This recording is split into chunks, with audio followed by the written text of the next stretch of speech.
If you were asked to name the greatest evangelist in Christian history, almost everyone would say the Apostle Paul. But if it weren't for this one man, Paul might never have existed in the history of Christianity at all. His name was Barnabas. His real name was Joseph, but the apostles called him Barnabas, which means son of encouragement. A man who made others shine rather than seeking the spotlight himself. A man who gave second chances to those who had failed. Today, we're tracing the footsteps of the hidden hero of the early church, Barnabas. The first time Barnabas appears in the Bible is truly impressive. He was a Levite from Cyprus. At that time, the early church was financially struggling because many of the believers were poor. Barnabas sold his own field and laid the entire sum of money at the apostles' feet. The amount was so significant and shocking to people that even those with little faith, like Ananias and Sapphira, felt compelled to participate in giving. It wasn't simply because he was wealthy. He put the community above material possessions. This act of dedication made a profound impact on the church,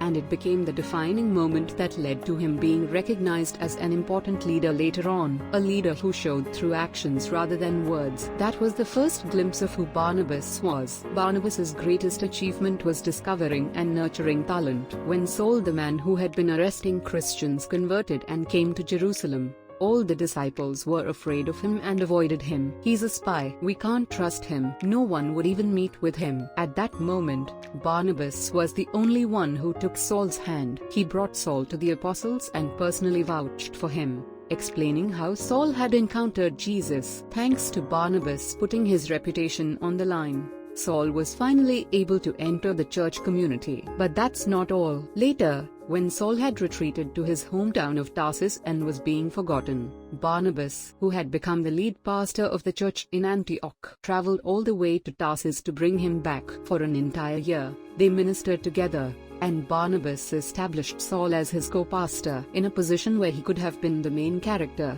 Barnabas stepped back and put a more gifted junior on the stage. Barnabas's warm heart also extended to those who had failed. During the first missionary journey, Barnabas's nephew Mark abandoned the mission team because it was too difficult. When it came time for the second journey, Paul, with his unbending personality, refused to take Mark, saying, "I can't travel with someone who deserted us." This issue caused such a sharp disagreement that the two apostles parted ways. At the time, everyone in the church thought Paul was right, but Barnabas took Mark with him and went to his hometown of Cyprus. Barnabas chose one person's soul over the efficiency of ministry. He refused to give up on the failed Mark, and continued to train him wherever they went. So what happened in the end? That troubled young man Barnabas refused to give up on later became the writer of the Gospel of Mark, the very first gospel ever written. Even Paul himself, in his later years, confessed, "Bring Mark to me, for he is useful to me in my ministry." A man who gave all his possessions to build the church. A man who sought out Paul when everyone else avoided him. A man who restored Mark after his failure. Without Barnabas,